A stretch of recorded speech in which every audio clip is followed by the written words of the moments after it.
Manipur Top Channel digi video amta update tawjage ngasi ayuk masi phongda January gi tang tarukta athingba handoktana bak warep nakre PWG Standard Robarth Nirmalabas Little Flower Saint Joseph amasum Catholic School Kanchipura thamkiba athingba adu handoktana bak warep laure haina Kanglaipa Community Party People War Group PWG gi PRO singkhai nganbana khuyek piduna thadorapa sarol amana hairi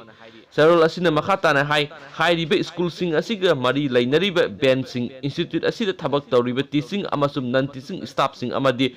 school sing asiga mari lainariba guardian sing na loop ki mayokta lepira khano Sarol asina makhatana kanglai khunai asigi yanglen saruk oiriba mahai loisang singbu achumba lambelda puraknaba amadi mating leba maharoi puthoknaba gi changsilakhiba khongjang ama oina sahi lisang sitna honari khiba kaya adu yeknaba launam tawbada Hanglai sing na mateng pangsinbana mai pakpa ngamdri adum oinamak lup nasu hanba leitri lup ki maru eba miyoi kya yekna bagi makhutta sina thoktuna awaba kya tahankhre Standard Robarth ki matangda Sarol asina hai bibisna misi mari lainana lup na phangkiba report ta yumpham oiraga school asigi founder amadi administrator sing aduna misi asigi matangda miyamda singda o haiba wafam adu thoksadaba lup na school oja sing amadi private school association gi miyoi singa pau fauna duna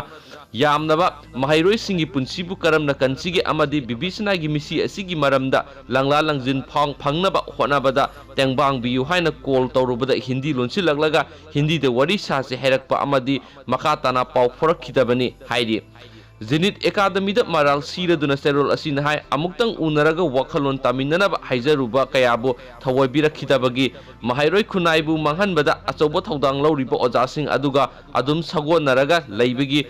School authority na lupka singna bagi damak ni hairakle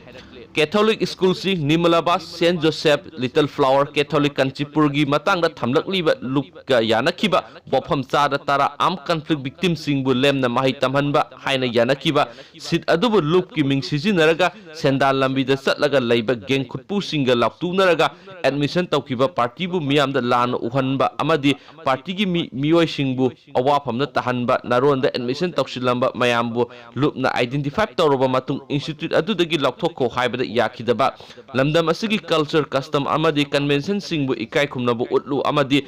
yokhatpada angamba mateng pango haiba yadaba mahairoi singda namduna lining laison ga mari lainaba lairek sing jonsin ganu haiba yadaba amadi institute asidagi lakhiba yamlaba sel sing aduna lamdam asigi kanaba khara taw haibada yadabagi ni haina su pausna makhatana phungdorakli thank you